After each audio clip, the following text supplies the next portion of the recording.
자, 이번에 볼 거는 서원 관련된 내용인데요. 그 내용을 보겠습니다. 자, 서원은 고려시대 때 이래로 사학인 이 서재의 던지에 선원을 봉사하는 사목으로 거망으로써 주로 명유, 유명한 그 유림들과 선배의 연고지에 세워져 그 지방의 양반제제를 교육했다. 그래서 그 당시에 양반자제들은 그 항교라는 게 있었잖아요. 항교에서는 그냥 그 딱 명의 이름만 걸어 놓고 실제 교육은 그 서원에서 했죠. 왜냐 한교 가 보면 이제 일반 평민들하고 같이 교육받는 거니까 신문제 입각은 좀 맞지가 않죠. 그러니까 인제 양반자제들은 주로 서원에서 교육했다. 이렇게 보시면 되겠죠. 자, 최초의 서원은 1543 년에 통계 군수였던 주세봉이 안양을 인제 모시기 위해서 세운 백운동 서원이었는데, 그것이 이제 뒤에 이제 이 지방의 군수 분임한 이황의 주청에 의해서 명종으로부터 소수서원이라는 평액을 하사받아서 일종의 사익서원이 이제 호시됐다. 그래서 평액, 그러니까 이제 이름을 하사받으면 요에 따라서 면세권과 명예권, 뭐 노비나 토지 이런 것들이 이제 주어지죠. 그래서 요게 이제 서원의 학생이었던 원생 같은 경우에는 군대 면제받고 이렇게 인제 특권도 주어지고요. 예. 자, 이때부터 서원의 건립은 지방의 유력한 양반들 사이에 유행하여 선조 때에는 사익서원만 해도 전국에 100개가 넘을 정도였다. 자, 이들 사익서원은 국가부터 서적이나 노비, 토지를 지급받을 뿐만 아니라 면세 명역 특권까지 누렸으며 간악인 한교를 항면에서뿐만 아니라 세력과 권위론에서 능가했다. 자, 그래서 이 서원의 역할이 이제 나오죠. 서원의 역할.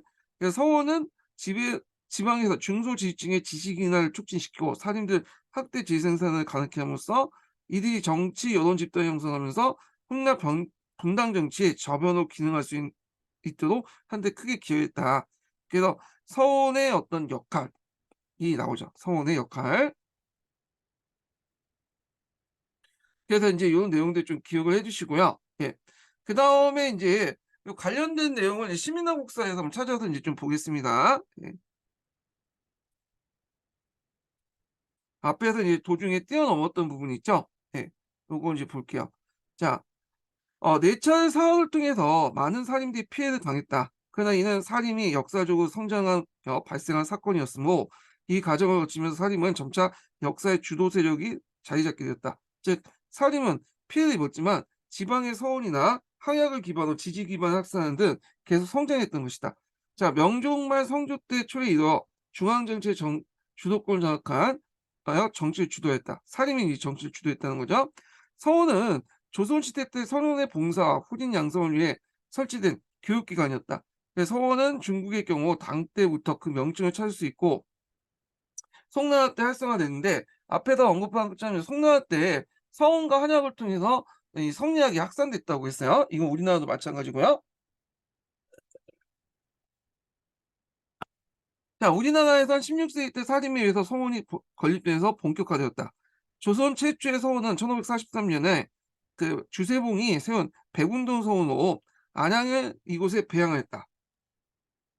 백운동 서원은 이후 이제 이항의 건의에 따라서 국가로부터 소수서원이라는 평액과 노비 및 서적을 하사받아 국가로부터 공인받은 사익서원이 됐다.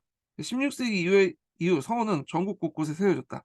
자, 서원의 주요 역할은 선원을 제사하고 성리학을 연구하면서 학습해 후학을 양성하는 것이다. 서원은 학덕이 있고 충절이 뛰어난 인물들을 배양하며 그 다음에 향촌사진가의 결속을 강화하는 공간으로 활용되었다. 각종 서책들을 보관해 향촌 그 사회 도서관 역할 기능했으며, 그 대표적인 예가 이제 예전에 한번 시험 문제 나왔던 옥산서원 있죠. 네. 이원적을 모시는 이 옥산서원에서 그 당시 이제 뭘 보관했다고 했죠? 중종에 그때 편찬됐던 삼국사기, 그러니까 중종 때 출판됐던 삼국사기 본이 있다고 했잖아요. 이게 최초로 이제, 그러니까 최초가 아니라 지금 남아 있는 제일 오래된 완지를 기준으로 해 갖고 삼국사기 본이죠. 예. 자, 그래서 인제 이런 기능을 했다는 거. 그다음에 서원은 정계에 물려난 인사들을 가지는 후방 정치적 기능을 했다. 그래서 조선 후기에 이르면 서원은 사림의 공론을 주도해 그 규모와 문인 수가 그 정치 학문적 역량을 가늠한 중요한 잣대가 됐다. 그래서 우리가 이제 알고 있는 서원 자체가 이제 뒤에 산림세의 근거지였다. 그래서 여기에서 여기까지는 이제 서원의 역할, 서원의 역할 이렇게 보시면 돼요. 역할과 뭐 영향 정도 이렇게 보시면 되겠죠. 예. 그래서 그 밑에 인제 뭐냐면 인제 그 항약보건 운동 관련된 내용인데 요건 앞에 내용이 요거 이제 읽었으니까 좀 건너뛰고요. 예. 그리고 이제 여기 뭐 서원 소수서원 있는데 한번 보시고 그다음에 인제 여기 여시한약과 예한한약만 읽어볼게요. 자, 예한한약은 1556년 이황이 예한의 항촌 교학을 위해서 작성한 규약이다. 그래서 사족대 생활 규범과 항리과, 한총민에 대한 무단행위 규제 등을 담고 있다. 서원한약은 어 그 당시 이제 1572년 이이가 청주 목사 부임한 시행한 항약이다. 그래 갖고 이제 양반과 평민, 천민을 모두 참여시키는 데 지키며 선을 건정하고 악을 징계하는 색칙도 있다. 이렇게 있고요. 근데 이게 뭐 예한한약만 있지 왜 여신약이 갑자기 들어간지 모르는데 이 여시한약을 이제 응용한 게 예한한약이고 그다음에 서원한약이라고 보시면 돼요. 그래서 이거는 각각 이제 지방별 특색들을 고려해 가지고 인제 했던 그 한약이죠. 우리가 인제 그 앞에서 분류했던 그 내용 중에 그 뭐냐면 사족 한약에 속하죠. 사족 한약. 예. 그래서 인제 이런 내용들 좀 기억을 해 두시고 요 뒷부분은 앞부분에 읽었던 내용들하고 거의 비슷하니까 여기 좀 보시면 될 것 같아요. 자, 그다음에 인제 뒤에 넘어가서 한국 통론 관련된 내용을 또 읽어 보겠습니다. 예. 자, 분당 정치에 인제 시작해 가지고 인제 선조 때 정치 상황 관련된 내용을 인제 볼게요. 예. 아, 요거 보기 전에 빼먹은 게 있네. 서원하고 문무종사 관련된 내용을 좀 읽어 볼게요. 이거 후셈에 있는 내용인데 이거 빼먹었어. 그래서 어 서원을 한번 읽고 문무종사 관련된 내용 읽고 그다음에 선조 정치를 넘어가는데 제가 이제 저녁 때 약속이 있어 가지고 요거까지만 하고 선조 정치 관련된 분당 정치 이제 시작 부분은 다음 시간에 진행을 할게요. 예. 자, 일단은 인제 그 서원 관련된 내용 한번 읽어 보겠습니다. 자, 서원 몇 페이지 펴 보시면 373 페이지 펴 보세요.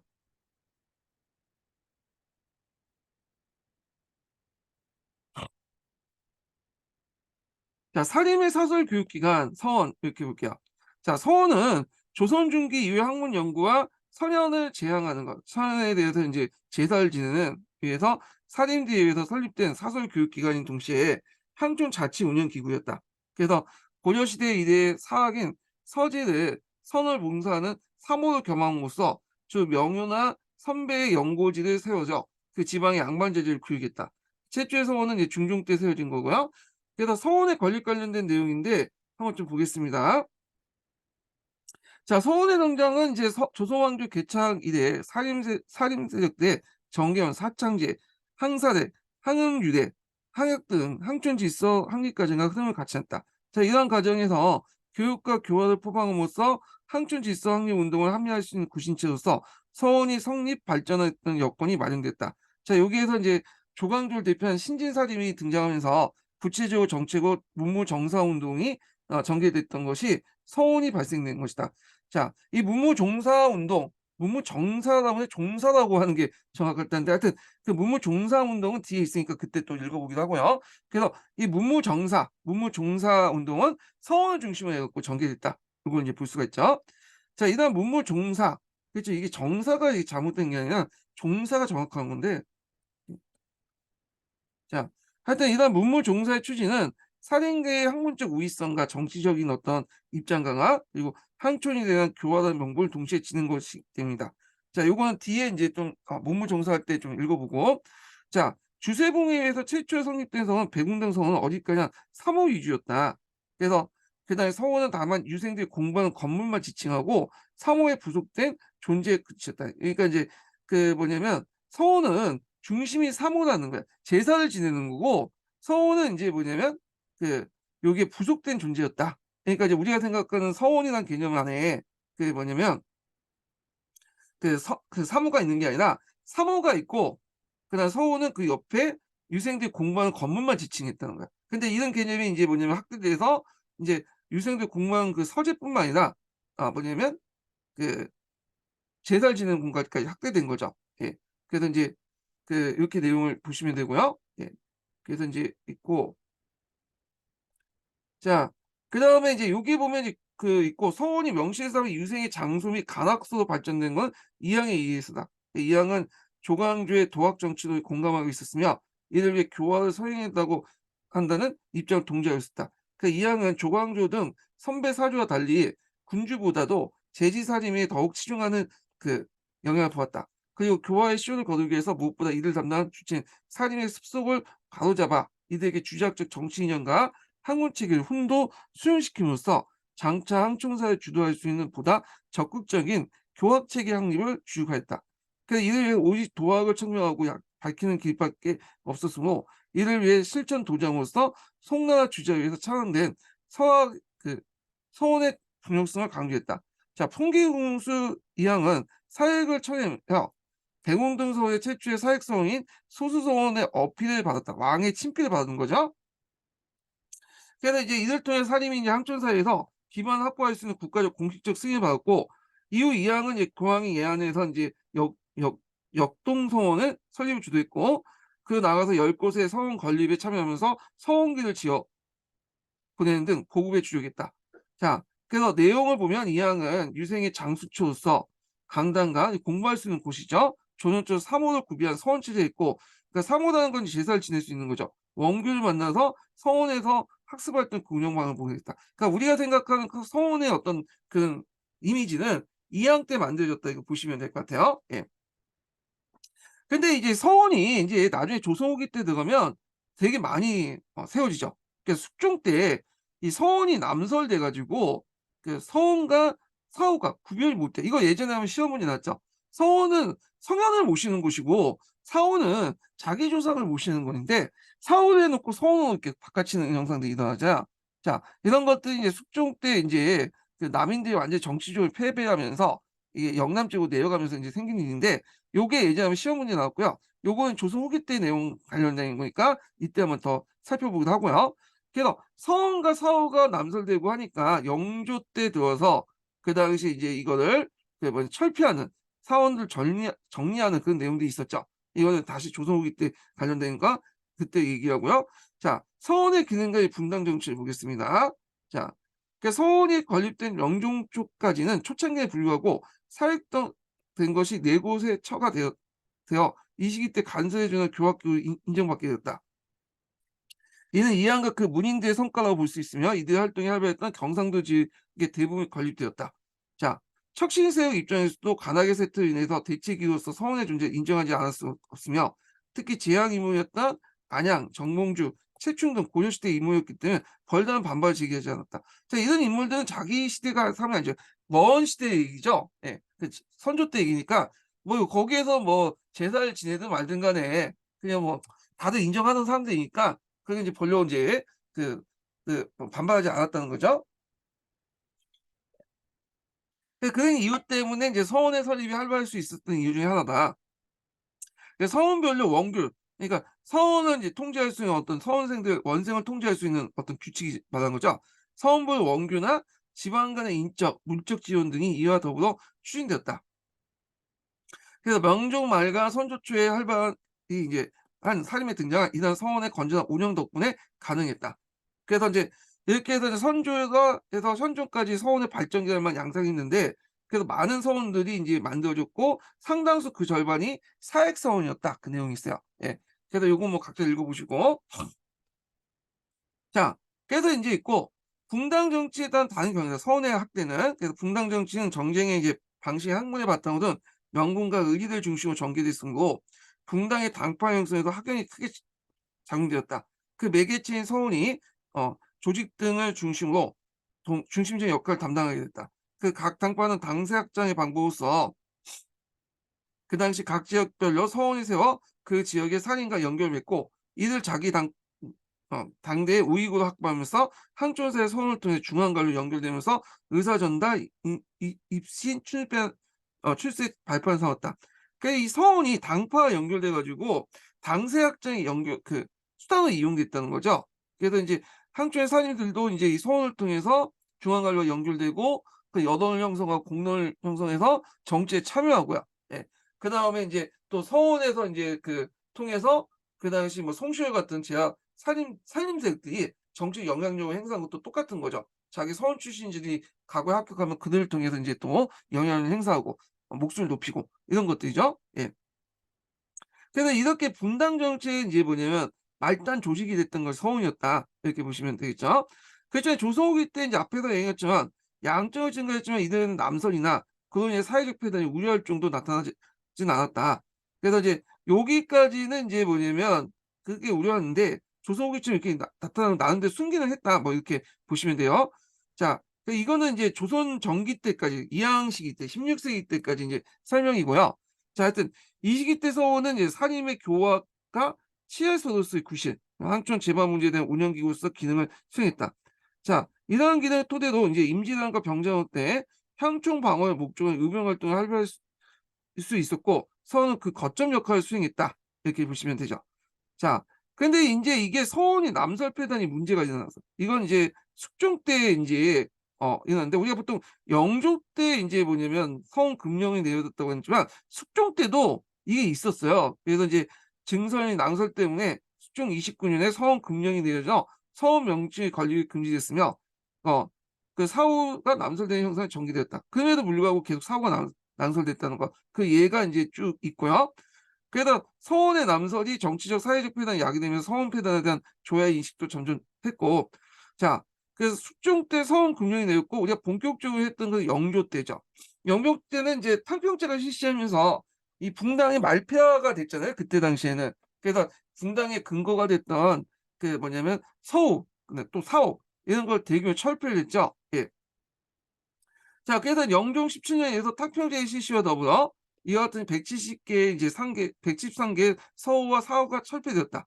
자 이후 서원의 증서는 크게 둔화되고 물질적 지원이 중단된 서원은 거의 대부분 후손에 의해서 운영되는 경향을 보이고 아울러 일반 백성에 대한 착폐도 심화되었다. 자 교화의 방향성을 상실한 서원은 오히려 지방 유생들이 백성을 착취하는 옹사고 남기게 됐고 그래서 인제 그 강령보다 더 유명한 무패를 뭐 한쪽만 작시했던 하양단서 그래서 이제 하양단성어는 이제 무패를 통해서 인제 뭐냐면 여기가 제사를 이제 지낸다는 거고 무패 작성한 다음에 그걸 인제 그 주민들에게 요구하고 안 들어주면 불려다 이제 족치고 예 그런 것들이 있죠. 그러니까 19 세기 서원이 인제 사회에 대한 끼친 역기능적 패널을 대쪽으로 단적으로 말해 주는 얘기다. 결국 고종 8 년에 흥성대 연구는 학문과 충절이 뛰어난 인물을 제왕하는 47 개의 서원만 남기고 전국의 서원을 철폐했다. 서원은 조선시대 이때 중앙집권적 유교적 통치를 지탱하는 근간이었고 말기에는 주자성리와 교화를 통해 지배 이념의 기능을 상실하면서 조선 시기 때 유적을 상징하는 어 상징으로 변모하게 됐다. 이렇게 했는데 이 유적이라는 말은 모르겠어요. 이게 이 유적을 좀 약간 한 번 좀 적어 주지 이게 무슨 의미인지 모르겠어. 예 문맥상 이게 어떤 의미인지. 유적을 상징했던 유학을 상징하는 건지 그 뭐 유학의 병폐를 상징한 건지 이 모르겠거든요 정확한 의미는. 이거는 제가 있고 자 그래서 이제 이렇게 해서 서원과 관련된 내용을 한번 봤고요. 문무종사 관련된 내용 한번 읽어 보겠습니다. 예. 382 페이지. 그다음 장이죠. 자, 이 문무종사라는 게 뭔가에 대해서는 이제 의미가 요게 있죠. 예. 문무는 공자를 제사로 지낸 사당이다. 요게 공자를 중심으로 하여 그 제자, 문인 가운데 기감이 될 만한 인물을 배양하고요. 그래서 우리나라의 문무도 기본적으로 공자를 중심으로 그 밑에 뭐 맹자, 증자 이런 사람들도 하고 여기에다가 이제 우리나라 문인도 같이 인제 종사를 하는 거야. 제사를 지는 거죠. 예. 자, 그러면서 인제 있는데 자 문무의 추종은 이제 통해 유학이 의례화를 거치면서 제1종이 유교로 변화되어 양상을 보인다. 유교가 인제 유학 원래 유교 자체가 어떤 이제 사상 체계지 어떤 종교 체제가 아니잖아요. 근데 이런 문무 이제 종사라는 것이 있기 때문에 이게 유교가 일종의 종교화됐다 이렇게 보시면 되거든요. 그래서 종교적 성격이 좀 있다. 그렇다고 해서 뭐 유교가 완전히 우리가 생각하는 그런 종교적 기능을 가지고 있지는 않죠. 그리고 우리가 유교하는데 유교란 말도 그 당시에는 쓰지 않았단 말이에요. 이거는 이제 나중에 그 당시 일본 애들이 만든 조어거든요. 기독교에 대응해 갖고 우리도 그만한 어떤 종교체가 있어야 되지 않을까 찾다 보니까 유학이 있으니까 유교에 또 제세적 제사적 기능이 있잖아요. 그러니까 유교라는 거는 요때 일본 애들이 만든 그 명칭이야 그게. 예. 유교도 종교적 모습도 가지고 있다는 걸. 여하튼 근데 하여튼 이런 것도 있고 자, 공자의 사당인 문무에 종사된 우리나라 유료는 모두 18명입니다. 아까처럼 말했지만 공자 외에도 우리가 이제 공자와 그 옆에 이제 그 제자들 외에도 18명이 뭐냐면 그러니까 조선시대 이제 끝까지 해서 18명이 이제 종사가 됐죠. 제사를 지내고. 예.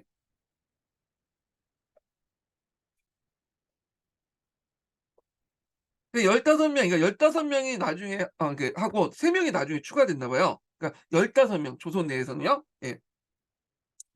자, 그러면 이 문무종사를 한다. 그 누구를 문무종사를 하냐에 따라서 이게 상당히 정치적 문제잖아요. 그리고 일단 문무종사를 이제 지내면 그 인물에 대해서 그 인물의 제자들, 그러니까 학통들이 와 학파들을 그리고 그와 연결된 정치 세력들이 또 인정받을 수 있는 거죠. 그래서 상당히 정치적 문제였어. 예. 그래서 이제 요 내용들 보시면 될 것 같은데 자, 그래서 인제 내용을 좀 보겠습니다.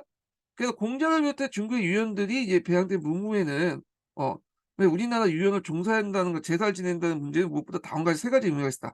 첫째는 중국의 유학, 유교를 수용해 오는 과정에서 우리 나름대로 이해 기반이 이들 인물을 중심으로 해서 서서히 확충되고 영향이 확대됐다는 점이다. 그러니까 유교를 수용하는 과정에서 이들이 인제 유교를 처음 할 때 잘 모를 거 아니야. 그 이들이 이제 그 문무에 종사하는 우리나라 인제 유년들이 그 나름대로 이걸 소개시키고 그 해석하고 뭐냐면 널리 보급하는 데 큰 역할을 했다는 거야. 그런 사람들 기인다는 뜻이죠. 예.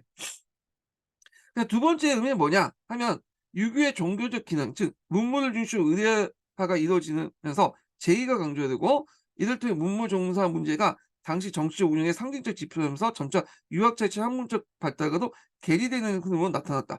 원래 유학 자체는 이제 사상이지 뭐 종교적 기능이 아니잖아요.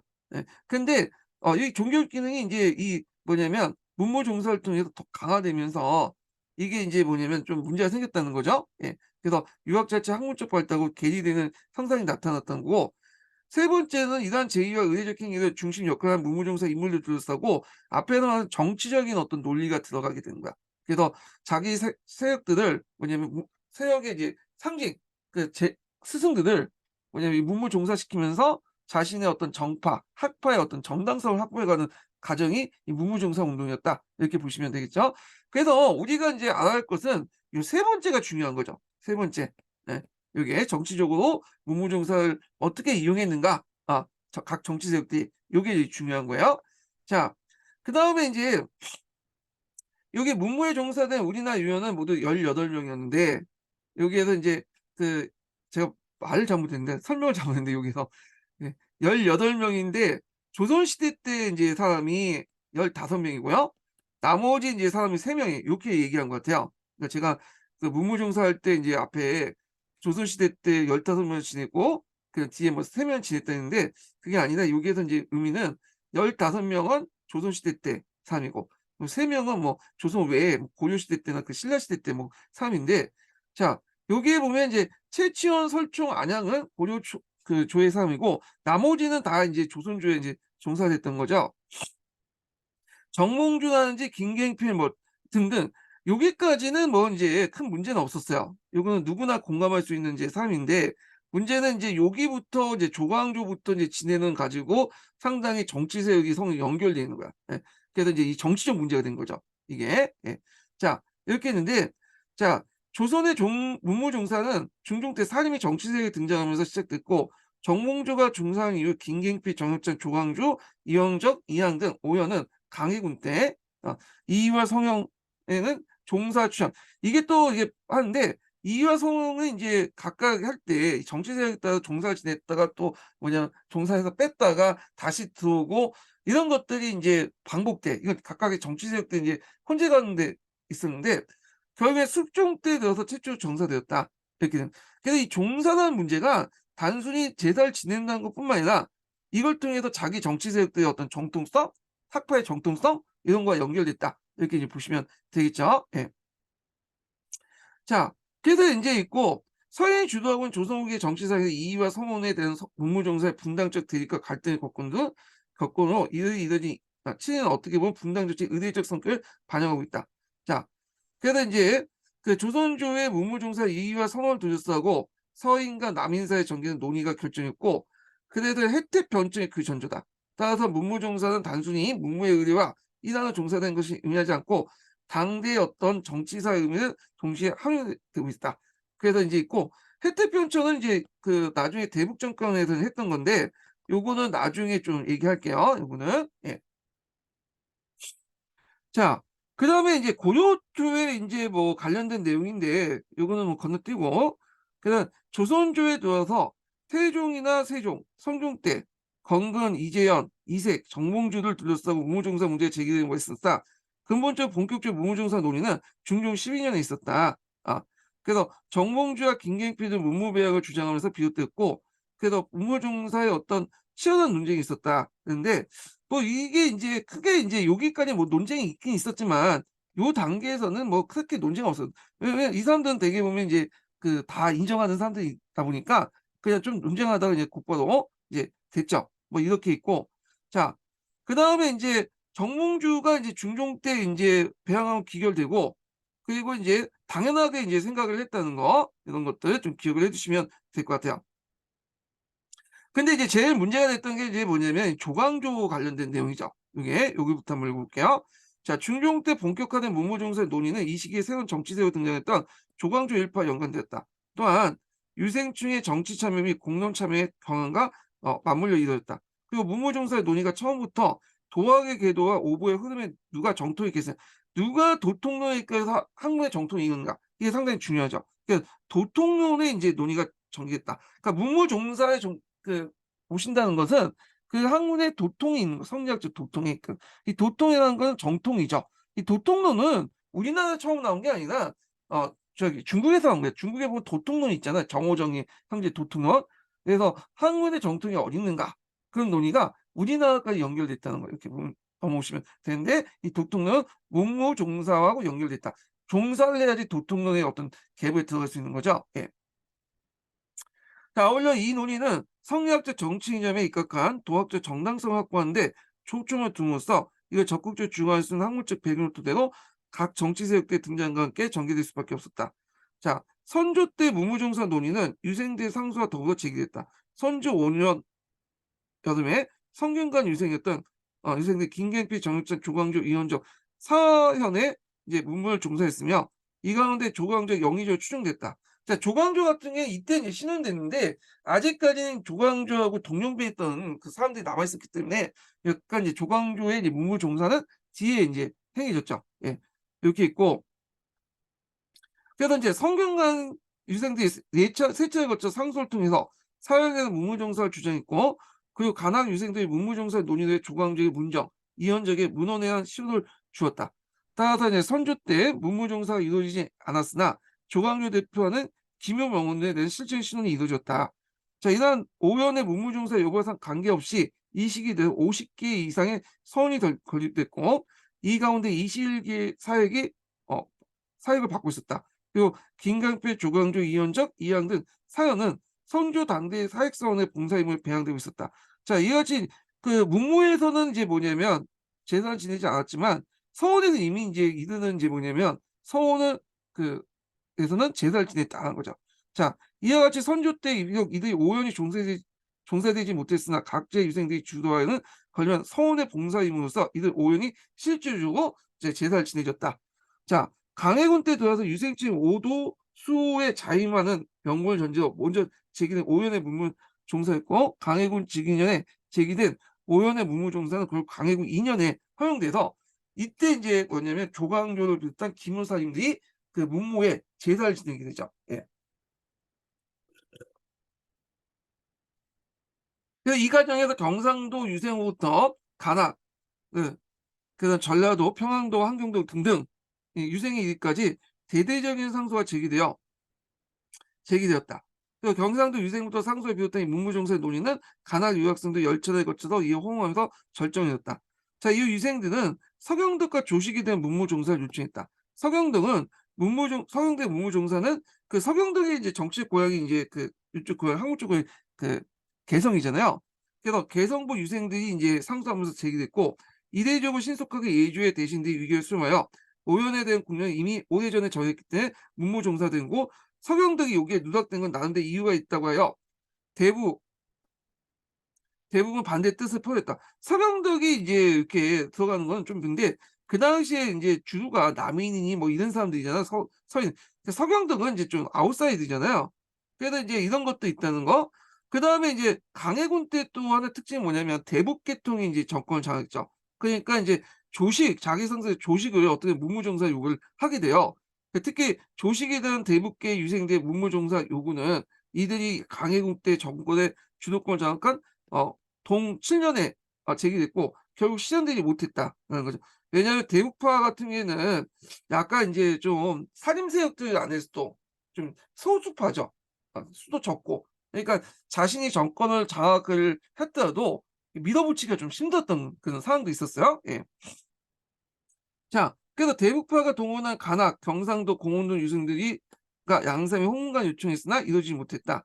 그래서 이제 대북파 영수로 지칭한 정의용, 이희천 등이 강해군 때 정보를 좌지우지했고 이들부터 영향을 받은 유생과 신료들이 조직의 문무종사 실현시키려 했으나 너무 이제 세력이 약했기 때문에 정권을 장악하더라도 너무 살인만 해서 이제 그 뭐냐 세력이 약했기 때문에 어 시 실제로 실시되지 못했다. 이렇게 이제 보시면 되겠죠. 자, 그래서 인제 이렇게 했고 그다음에 인제 요 내용들만 각자 읽어 보시고요. 예. 그래서 인제 요런 내용도 있고요. 그다음에 인제 다시 넘어가서 그 요거는 이제 제가 이제 선조 정치 관련된 내용은 좀 이따 인제 다음 시간에 하고 요게는 전반적인 정리만 좀 하고 강독은 다음 시간에 좀 진행하겠습니다. 예. 자, 선조 정치를 보면요. 잠깐. 자, 그러면 이제 선조 때 분당의 형성 과정을 좀 개략적으로 좀 볼게요. 자세한 거는 인제 나중에 기본서를 읽어볼 때 인제 살펴보기로 하고요. 자, 훈국파하고 살인파들의 대립으로 사화가 발생했죠. 그랬더니 선조 때 들어가면 이제 앞에서 말했죠. 선조가 명종의 아들이 아니죠. 반계혈통이기 때문에 자신의 이제 정치 기반을 확보하기 위해서 이 살인들을 인제 적극적으로 활용했죠. 물론 이제 살인파들이 어느 정도 정치적 세력이 있었기 때문에 선조도 활용한 거죠. 예. 그만큼 정치적 성장했던 거고요. 그렇지만 이게 선조 때 우리가 알다시피 이조 전략의 문제로 왜냐면 동인과 서인으로 이렇게 분열돼 있었고 그다음에 또 동인도 인제 세자 책봉 문제나 뭐 건조의 문제 등등 해 갖고 다시 북인과 남인으로 이렇게 했고요. 강해군 때 인제 반정이 인제 할 때 강해군이 이제 집권할 때 반정이 아니라 북인, 대북이 집권했죠. 이거 예전에 기출문제 나왔던 거고요. 반정 이후부터는 서인과 남인이 공존했지만 대개 보면 서인이 주였다. 그 외에 서인 이제 세력은 노론이 주도했다. 이렇게 보시면 돼요. 자, 그래서 인제 붕당 정치 과정에서 인제 좀 눈여볼 게 뭐냐면 의례 당론으로서 동인과 서인이 나눠주는 그 과정이거든요. 그래서 그때 인제 붕당 정치가 왜 발생됐는가 먼저 봐야 되는데 붕당은 살인과 달리 살인 내부의 어떤 대결이잖아요. 여러 가지 인제 발생 배경이 있는데 정치에 참여하는 이제 양반수가 증가되면서 간직이나 경제 특권에 한정되죠. 그러다 보니 그걸 나눠 먹기 위해서 인제 파이를 인제 나눠 갖는 과정에서 했고 두 번째 이념과 학파의 차이, 상대의 분당에 대한 어떤 강호파의 차이 이런 등등에서 분당이 발생했다. 그래서 최초의 분당은 인제 동인과 서인이죠. 그래서 동인들은 인제 김효원을 중심한 신진살림이고 서인들은 이게 외척과 관련된 신의경을 중심한 기성살림이다라는 거죠. 그러니까 동인 같은 경우에는 정치에 훈적 정치 요소를 배제하자. 그 앞에 이제 중종이나 명종 때 이런 외적 정치가 되게 많았잖아요.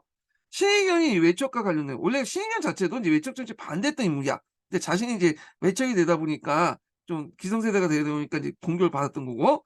자, 그래서 이제 이렇게 있고 서인은 훈적을 철저히 배격하는 것보다는 시인의 역정을 더 제도 개혁을 통해서 피폐된 기층 사회를 복구하는 데 더 우선했죠. 좀 현실적인 거죠. 외적을 포용하자 이런 내용이고요. 자, 동인의 학문적 경향은 인제 뭐 이양하고 조식 계통, 뭐 서경대 계통 여러 잡다한 계통이 담아 있어요. 이게 동인이 상대적으로 볼 때 좀 약간 뭐랄까 잡다한 색들이 많아요. 예. 서인 같은 경우에는 기를 강조한 주기론자들이 많고 그 외에 이제 뭐 이이나 성원, 이이는 노동 계통이고 선원은 성원 계통이 연결돼 있죠. 자, 이렇게 있고요. 그리고 이제 동인 같은 경우에 신진사님들이 많고 상대적으로 서인은 기성사들이 사인 많죠. 그래서 이렇게 기성사림하고 이제 신진사림의 대립 구조가 있었고, 그래서 선조 때 즉위한 신진사림은 명종 때부터 정권을 잡은 기성사림과 외척 정치의 잔재 청사를 둘러서 갈등을 피웠고, 갈등은 인사권을 가진 이조 전량의 추천 문제 가지고 이제 했다. 그래서 이제 이조 전량의 추천 문제 가지고 이제 발생을 했고, 이게 이제 의례당론이죠. 의례당론.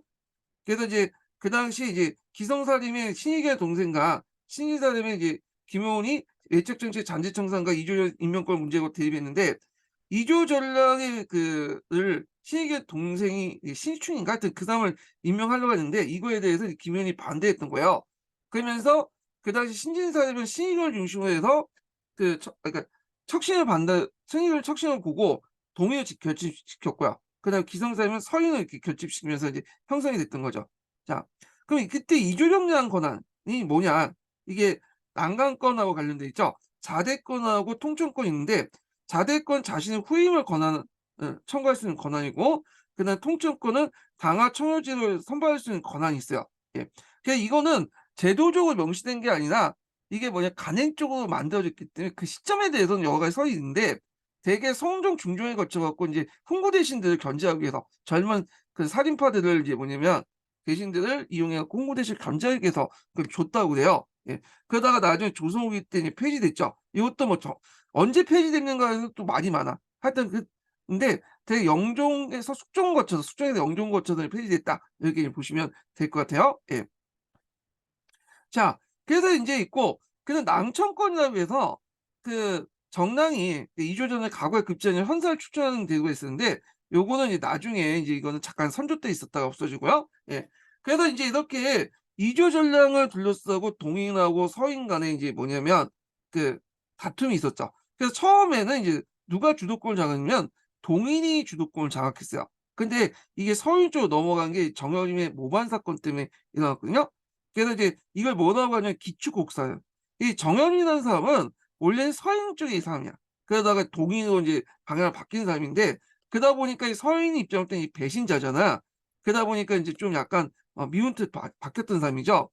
근데 이 정현이 인제 전주에 내려 갖고 자기 고향에 들어와서 대동계라는 조직을 만들어요. 그래서 인제 요길 토대로 뭐냐면 그 뭐야 그 쿠데타를 일으키려고 하죠. 그래서 역성을 꿈꾸고, 그리고 정영일 자체가 또 상당히 급진적인 사상을 가지고 있어요. 예. 그래서 인제 이렇게 있는데, 결국에는 이제 발각이 돼 가지고 인제 뭐냐면 그 자 죽게 되는데, 이 정여림이 자기가 인제 반란을 일으켰는지 정확히 몰라요. 하여튼 모반 사건이 만들어졌는데, 하여튼 그때 반란이 일어나니까 해명하지 않고 이제 뭐냐면 중앙에서 인제 자기 잡으러 온다 그러니까 자살하고 말거든요. 어. 그리고 죽고 나서 인제 뭐냐면 정현인과 관련된 동인세 이거 이제 처형되게 돼. 이때 인제 위관으로 그 당시 이제 여기 그 동인들 대거 수청했던 이렇게 특별 검사 역할을 했던 게 정철인데, 이 정철을 통해서 동인들이 대거 처형이 되죠. 이걸 이제 기축곡사라고 하죠. 그래서 서경덕이나 조식학파가 큰 타격을 받아. 그러니까 이제 동인 안에서 다 처벌된 게 아니라 남인하고 북인 계열이 있잖아요. 근데 남인은 좀 약간 덜했고 되게 북인 계열에 대해서 많이 처벌을 받았어요. 예. 그래서 인제 이런 것들이 이제 정철의 처벌 문제를 가지고 동인 안에서 이제 문제가 생겼던 거죠. 예. 그래서 이제 나중에 인제 이렇게 있고, 다시 인제 뭐냐면 건조위 사건을 통해서 다시 동인으로 넘어가죠. 예. 이 건조위 사건은 인제 그 당시 정철이 세조 책봉을 하다가 이제 찍힌 사건을 얘기하거든요. 이건 나중에 좀 더 자세히 얘기할 텐데, 하여튼 이때 이제 정철의 처벌 문제를 가지고 북인하고 남인이 나누죠. 북인은 인제 앞에서 얘기했죠. 기초국사 때 많은 사람이 죽었기 때문에 강경파들로 해 갖고 당연히 정철 죽이려고 했던 거고, 거기에 이제 북인 세력의 조식이나 서경덕 문인 같은 사람들이 있고요. 근데 남인들은 주로 이항계통 문인이에요. 얘네들은 좀 요때 뭐 크게 피해를 안 입었기 때문에 포용하자. 예, 유성룡이나 이런 사람들이죠. 자, 그래서 인제 이렇게 나눠졌다는 거. 북인하고 그 당시 남인 이렇게 있고, 그다음에 이제 북인들이 이제 정권을 장악했던 게 이게 인제 뭐냐면 임진왜란 때죠. 그래서 특히 대북계통들 인제 강해군의 분주 활동에 같이 참여하면서 힘을 키워 나갔잖아요. 그러다 보니까 강해군 때 뭐냐면 집권하자 대북계통이 인제 정권을 잡았는데, 이 북인안에서도 크게 또 대북일까 서북으로 나눠져요. 그래서 대부분 이제 조직의 문인들이고 이들은 이제 뭐냐면 또 의병제로 많이 활동했죠. 그래서 분주 활동을 많이 했고 그래서 강해군 친했어. 그래서 인제 있고 이 대북의 안에 또 훈축 계획도 많이 볼 거예요. 그래서 강해군을 지지했던 세력이 이 대북이다.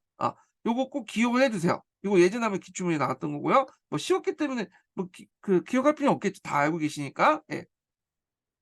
자 근데 이에 반해 소복 계통은 좀 달라. 소복은 서경덕 계통이고요. 오히려 이제 영창대군을 이 사람은 지지했어요. 예 소복은. 그래 갖고 인제 이렇게 있고 또 대북과 소복 안에서도 그들 안에 또 여러 학파들이 또 나눠 있어요. 예. 복잡하니까 뭐 대북하고 소복만 이제 기억을 해 두시면 될 것 같아요. 예. 자 그래서 인제 이렇게 봤고요. 그러면 분당론 관련된 내용까지 한번 설명하고 이제 끝낼게요. 분당론은 예전에 한번 기출문제 나왔던 거는요. 그래서 이 분당이라는 명칭은 그 당시에 인제 뭐냐면 그 당쟁의 어떤 비판적 개념이 나온 거예요. 당쟁이라는 것이 당파성론의 개념이 나왔잖아요. 그래서 분당을 하결에 의해서 인제 분당을 공존해서 조선 왕조가 정치적으로 이렇게 뭐냐면 그래도 유지됐던 것이 뭐냐면 분당 때문이다. 오히려 분당의 말폐화 때문에 조선 왕조가 망했다. 분당을 사람들 되게 긍정적 의미로서 보기 위해서 이제 분당론을 제시했죠. 당쟁론을 비판하는 과정에서. 자 이 분당이라는 말은 우리나라에서 처음 사용했던 게 아니라 중국에서 처음 했던 거야. 중국에 이제 분당론이 있고 이게 우리나라에 영향을 미쳤거든요. 자 중국의 초창기 때 분당은 되게 부정적이었어요.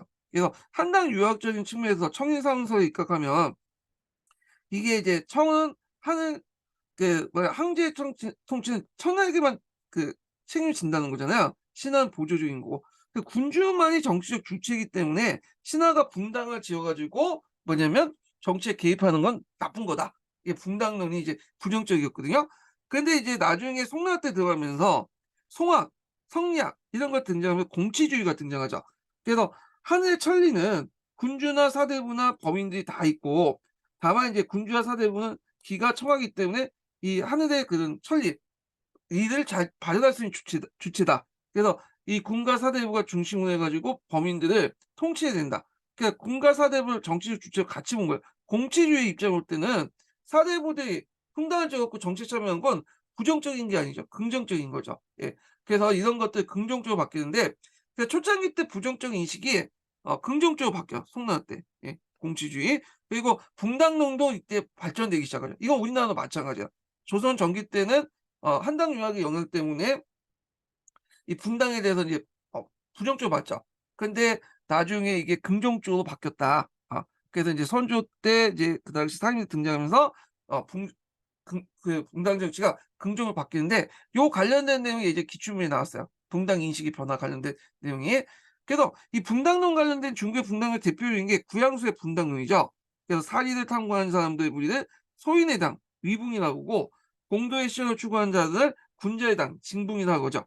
그리고 인제 자신의 방은 인제 뭐냐면 진붕이 되고 남의 당은 위붕이다. 뭐 이렇게 했는데 자 하여튼 주자의 또 인군 이당설인데 구양수의 분당론을 지지하면서 심지어는 재상이나 군주도 분당에 뭐냐면 들어가야 된다. 그래서 진붕에 들어가서 활동해야 된다라는 거예요. 그래서 이 분당의 인군 이당설 내용이 예전에 선조가 그 당시 인제 얘기를 했어요. 선조가 그 당시 인제 나도 뭐 동인의 당에 들어가서 활동해야 됐다. 뭐 이런 얘기를 했거든요. 예. 자 조선의 분당론 변화도 마찬가지죠. 처음에는 이들도 인제 뭐냐면 부정적이었다가 나중에 긍정적으로 바뀌게 되고요. 예. 그리고 우리나라인데도 인제 뭐냐면 독자적인 분당론을 제시해요. 이게 조자보암론이야. 이 같은 게 조자보암이 우리나라 특유한 이제 분당론인데 동인과 서인의 명목을 없애고 사료를 보호하기 위해서 양쪽이 다 옳고 그렇기 때문에 양시 양비이기 때문에 당세에 관계없이 인재를 등용하고 궁극적으로 일봉 상태에 이르러야 된다. 이게 조제보암론인데 이 조제보암론은 그 숙종시대 때 탕평론이 있죠. 우리가 탕평론 하면 영조와 정조만 생각하는데 숙종 때 초기 때 잠깐 탕평론을 실시했어요. 그때 이제 반영됐던 거다. 근데 이게 초창기 때 반영 내용이고 근데 이의가 나름대로 중립적으로 하려고 했지만 안 됐죠. 그래서 이제 원래는 초창기 때 조제보암론에서 나온다 했지만 결국 이의조차도 인제 당파에 들어가게 돼 분당에. 서인은 이제 스스로 결정에 들어가게 되죠. 예. 그래서 이제 이거는 앞에 이의가 이제 서에 자정하기 전에 그 내용을 했던 거고요. 자 그래서 인제 분당의 의의는 뭐냐면 정치에 참여를 활성화시키고 정치 세력과의 상호 비판과 견제를 하면서 언간 중심의 공치주의를 내세웠다는 거, 군신 공치를 했다는 거, 공치주의가 그런 공론에 의한 정치였다 이런 것도 있고요. 부정적인 것은 군림 민복보다는 자기 당파의 이익을 앞세우고 자신의 지배층의 의견을 공론으로 포장해 갖고 이제 반영을 했던 거죠. 그다음 이념보다는 학벌과 문벌, 지형과 연결되어 국가 사회 발전에 지장을 줬고 왕권을 약화시키고 정치 기강을 문란을 초래했다. 이렇게 보시면 돼요. 그래서 붕당은 이제 크게 이제 5 시기로 나눠 볼 수 있거든요. 이런 시기 붕당 설립기, 붕당 정치기, 한국기, 상평 정치기, 세도 정치기 이렇게 있는데 요 이제 시기 내용은 이제 주로 인제 그 조선 정치사를 할 때 붕당 정치할 때 보는 관점이에요. 근데 이런 붕당 정치론은 앞에서 얘기한 좀 사회 경제적 맥락과 연결돼 있어요. 예. 그래서 그 붕당 성립기는 대개 보면 선조 때부터 해서 강해군 때까지 였고요. 그리고 이제 붕당 정치기 때는 인제 뭐니 인조 반정이죠. 요때가 이제 붕당 정치의 그 이념이 잘 반영됐던 거야. 그 앞에 강해군은 대북이 있었지만 이 대북은 전제하죠. 일당 독재가 됐잖아요. 근데 이제 인조 반정을 등장했던 인제 뭐냐면 그 서인 정권은 남인들을 적극적으로 포용해서 견제 세력을 뒀죠. 그래서 서로 자기 그 상호 공존을 이제 꾀했던 기 때문에 제일 그 뭐냐면 분당 정치의 어떤 최고점에 이뤘던 것이 인조에서 현종 때까지예요. 그러니까 1차 예선과 2차 예선 끝난 후에도 각 당파를 그대로 인정했잖아, 패배한 정당을. 자, 근데 이제 이게 깨지게 된 것이 뭐냐면 숙종 때죠. 숙종의 한국 정치대 요때부터는 일당 정제 주체 그래서 한국 정치가 행해져. 예. 이런 변화들은 이제 사회 경제적 변화와 맞물려 있거든요. 요건 나중에 좀 설명하고요. 그다음에 인제 이게 하도 이렇게 뭐냐면 혼란스러우니까 심지어 왕권조차 위협하니까 안 되겠다 해서 영조와 정조를 중심으로 해서 탕평 정치를 하죠. 그래서 강력한 왕권을 통해서 분당을 이제 통제하려고 했는데 이게 잘 안 됐죠. 그래서 결국에는 5번째 당인 세도정치기는 아예 일당 독재에 넘어서 이 한국기 때는 일당 독재였잖아요. 주로 이 노론들이 통치를 했던 시기인데 요걸 이제 넘어서 일문 독재로 넘어가죠. 그러면서 이제 그 조선 왕조가 오랫동안 유지될 수 있었던 게 이 분당이 존재하고 분당 간의 상호 견제가 했기 때문에 이제 가능했던 건데 요 시기 때 넘어서 이런 것들이 깨지면서 인제 조선 왕조의 정치적 균형이 깨지게 되고 세력간의 균형이 깨지면서 결국 멸망하게 됐다. 이렇게 이제 보고 있는 거죠. 예. 그래서 일문 독재로 이렇게 넘어갔다. 이렇게 이제 보시면 될 것 같고요. 그래서 요런 5 단의 시기 내용 파악을 해 두세요. 그래서 보통 한국 통론이라든지 그다음에 교과서 같은 이 분당 정치론에 입각해서 요 5개 단계로 나누고 있어요. 그리고 분당 정치론 외에도 사진 정치론도 있어요. 근데 이것까지 들어가면 또 골치 아프니까 요 정도만 이제 파악을 해 두시고요. 예. 5 단계 이제 정치 국면들을 파악을 해 두시고 다음 시간에는 이제 뭘 하냐면 한국 통론에 있는 이제 내용들과 그 신민한국사에 있는 내용들 한번 그 선조시대 때 정치 관련된 내용을 구체적으로 인제 좀 살펴보겠습니다. 예. 오늘 강의 듣느라 수고하셨고요. 예. 다음 주에 뵙겠습니다.